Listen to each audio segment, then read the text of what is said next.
Hello students. Fourier series को हम discuss कर रहे थे। इससे पहली वीडियो में भी हमने फोरियर सीरीज़ को समझा, पीरियोडिक फंक्शन क्या होते हैं, पीरियोडिक फंक्शन के बारे में समझा। और फिर फोरियर सीरीज़ हमने एक सीरीज़ बनाई जिसमें कि साइन और कॉस की वेव बनती हैं, और उस वेव को हमने एक साथ क्लब करते हुए, दोनों का एडिशन करते हुए एक Fourier series F X equals to N vary equals to zero to infinity A N cos N X plus B N sine N x को जनरेट किया। ए एन और बी एन जो हमारे पास हैं वो कांस्टेंट होते हैं।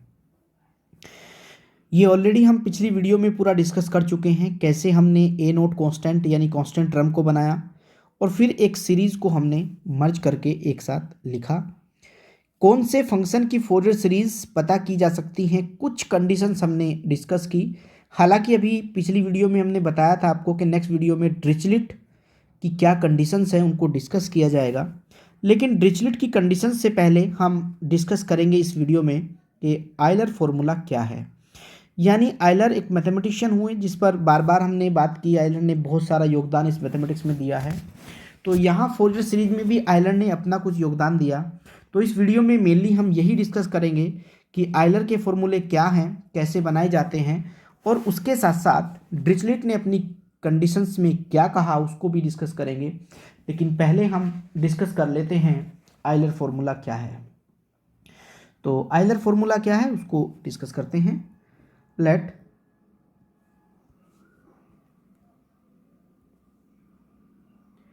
ए Fourier series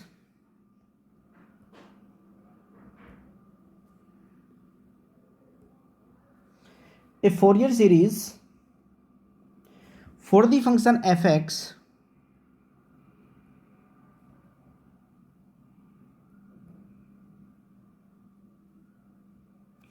Fourier series for the function fx in the interval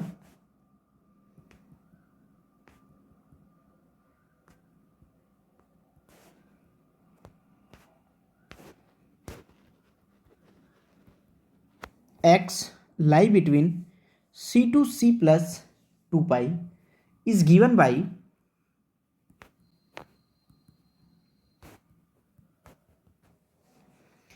fx equals to a naught plus summation n very equals to 1 to infinity a n cos nx और plus B N sine N X. ये हम already पिछली video में discuss कर चुके हैं कि ये एक कांस्टेंट टर्म होती है। ए एन एक कांस्टेंट है, बी एन भी कांस्टेंट है, जिसमें कि A one A two A three A N, B one B two B three B N constants आते हैं। तो पिछली वीडियो में भी हमने डिस्कस किया कि हमें किसी भी फंक्शन की फोरियर सीरीज बनाने के लिए इन कांस्टेंट की वैल्यू को ही निकालना होता है। तो ये वैल्यूज़ कैसे निकाली जाएंगी उस पर ही आयलर ने अपने कुछ फॉर्मूले दिए हैं कि ए नोट ए एन और बी एन को कैसे निकाला जा सकता है। तो स्टूडेंट्स सबसे पहले मैं ये कंसीडर कर लेता हूँ, क्योंकि मैंने जो इंटरवल लिया है वो सी से सी प्लस टू पाई का लिया, जिसमें कि टू पाई मेरा टोटल टाइम पीरियड है और सी कोई आर्बिट्रेरी कांस्टेंट है। क्योंकि सी कोई आर्बिट्रेरी कांस्टेंट है तो मैं ये मान के चला कि consider C equals to zero and capital T equals to two pi is the total time period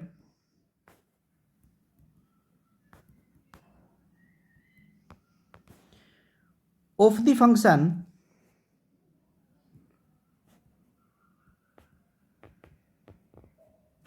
the function fx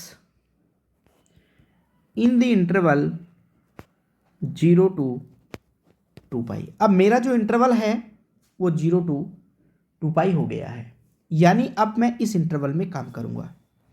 तो चूंकि मैं इस इंटरवल में काम करूंगा और इसी इंटरवल में आयलर के फॉर्मूले बनाऊंगा, तो इसके लिए अब मैं आयलर के फॉर्मूलों को कैसे जनरेट कर रहा हूं उसको ध्यान से सुनिए। मुझे ए नॉट कांस्टेंट चाहिए, मुझे ए एन चाहिए और मुझे बी एन चाहिए। तो to find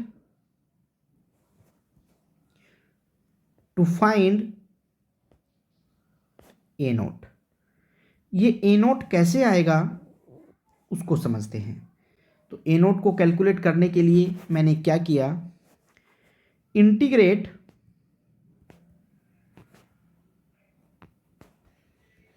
the equation 1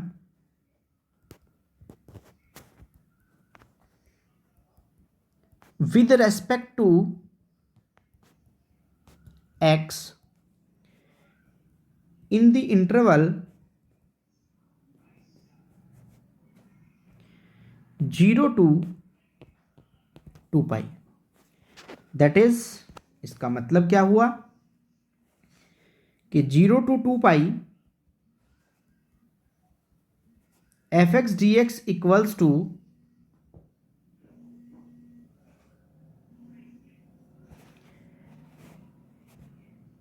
A not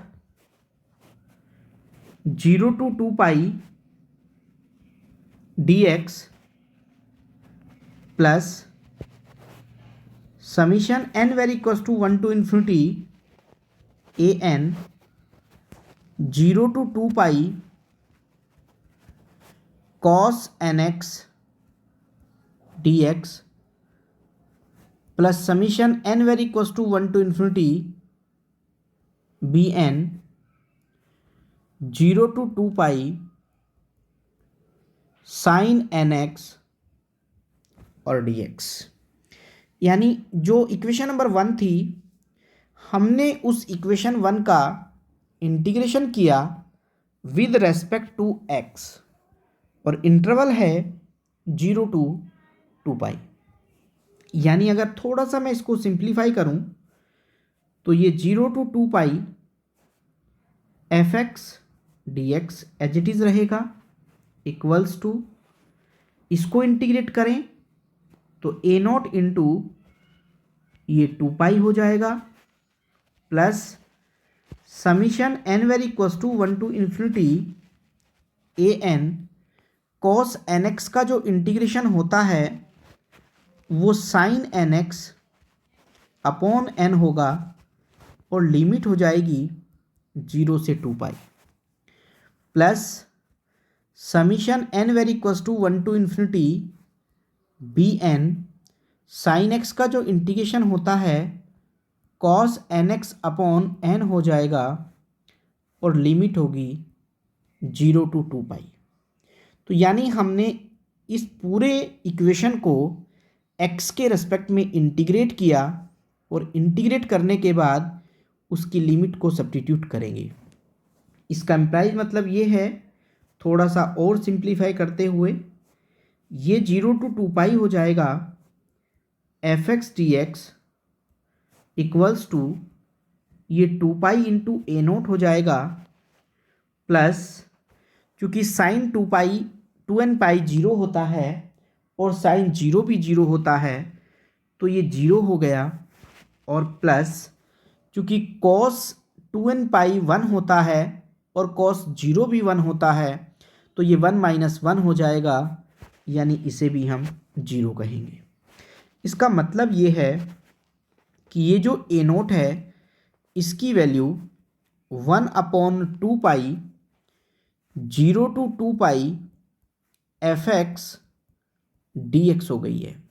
यानी ये मेरी कांस्टेंट टर्म निकालने का फॉर्मूला हो गया है कि अगर मुझे ए नोट की वैल्यू निकालनी है किसी भी फंक्शन जिसकी मुझे फोरियर सीरीज बनानी है तो उसके लिए मुझे इस फॉर्मूले का यूज़ करना पड़ेगा।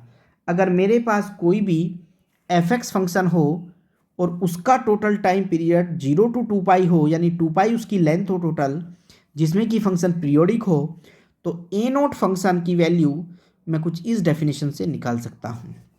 क्योंकि मैंने पहले भी आपको बताया कि ये कांस्टेंट टर्म कहलाती है, तो अगर मुझे फोरियर सीरीज की कांस्टेंट टर्म निकालनी हो तो मुझे इसी फॉर्मूले का यूज़ करना पड़ता है।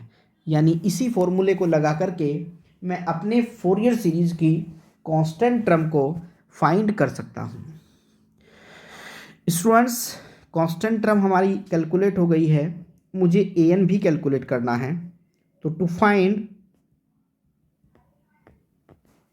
ए एन को कैसे कैलकुलेट किया जाएगा, अब हम उसको समझते हैं। ए एन को कैलकुलेट करने के लिए जो मेरे पास इक्वेशन नंबर 1 है, उस इक्वेशन 1 में अगर मैं पूरी इक्वेशन में कोस एन एक्स का मल्टीप्लाई कर दूं और फिर उसको इंटीग्रेट करूं with respect to x in the interval 0 to 2 pi, तो कोस एन एक्स की वैल्यू ए एन की वैल्यू निकाली जा सकती है। तो multiplying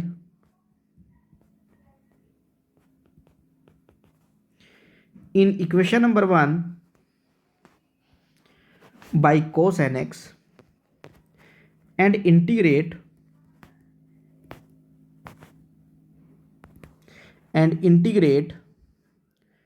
in the interval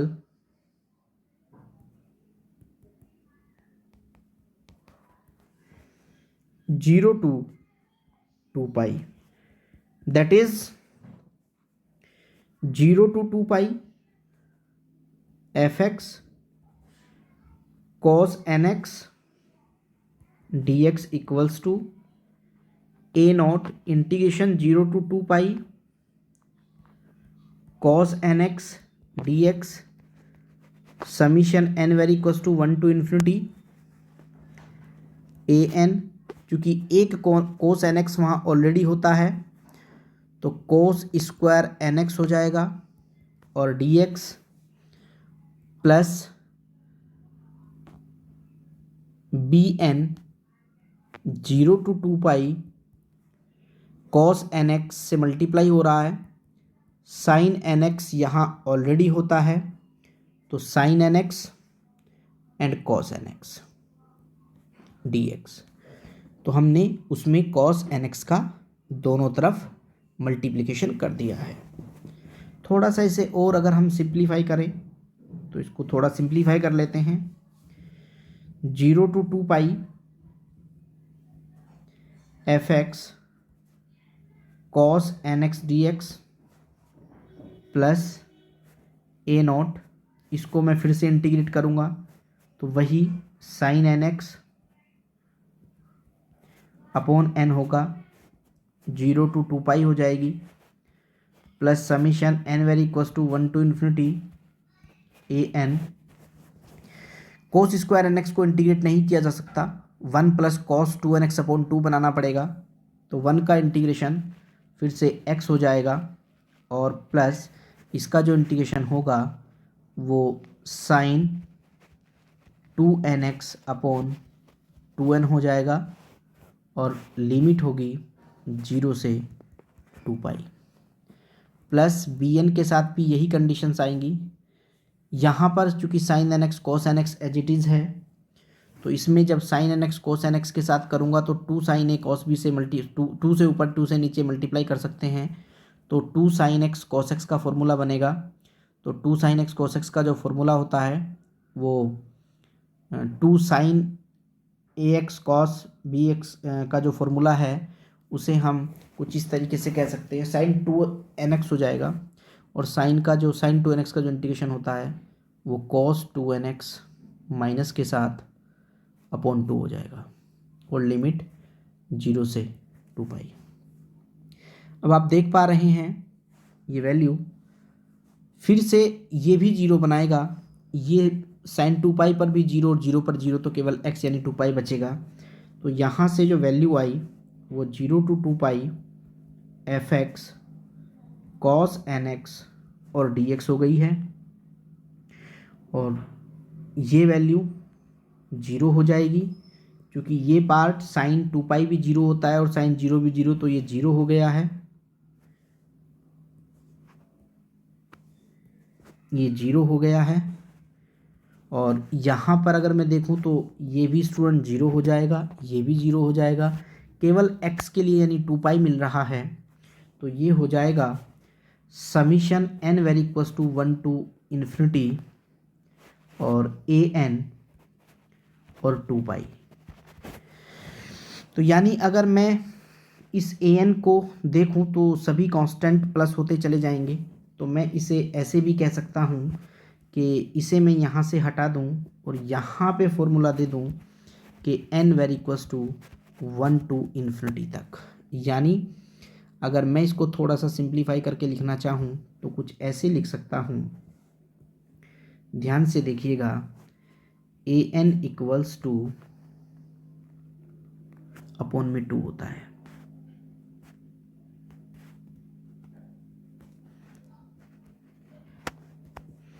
A N equals to 1 upon pi 0 to 2 pi F x cos N x और D X, N vary equals to 1 to infinity तक। यानी ये मेरे पास ए एन का फॉर्मूला बन गया है। सिमिलरली अगर मैं इक्वेशन 1 में साइन एन एक्स का मल्टीप्लाई कर दूं और फिर उसको इंटीग्रेट करूं with respect to x in the interval 0 to 2 pi, तो मेरे पास फिर से एक और फॉर्मूला बन के आएगा। यानी सिमिलरली मल्टीप्लाइंग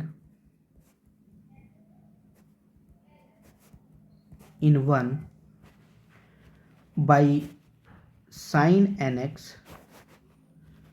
and integrate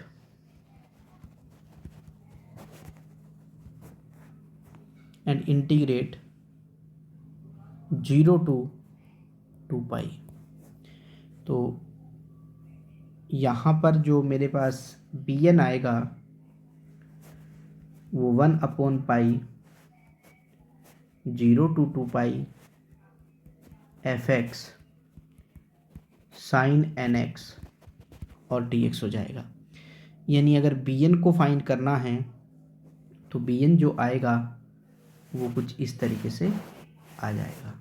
तो स्टूडेंट्स, मैंने ए नॉट, ए एन और बी एन तीनों को ही कैलकुलेट कर दिया है।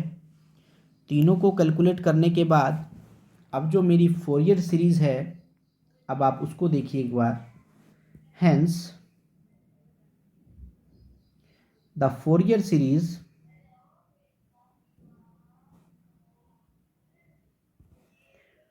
For function F X is F X equals to A naught summation N vary equals to 1 to infinity A N cos N X B N sine N X. इसे मैंने Fourier series कहा किसी भी periodic function के लिए in the interval 0 to 2 pi and A naught equals to 1 upon 2 pi 0 to 2 pi F x D X, A N equals to 1 upon pi 0 to 2 pi F x cos N x D X और B N equals to 1 upon pi 0 to 2 pi F x sine N x और D X. तो ये मेरी एक Fourier series बन गई है। Student ध्यान से देखिएगा, यहां बी एन में पाई है,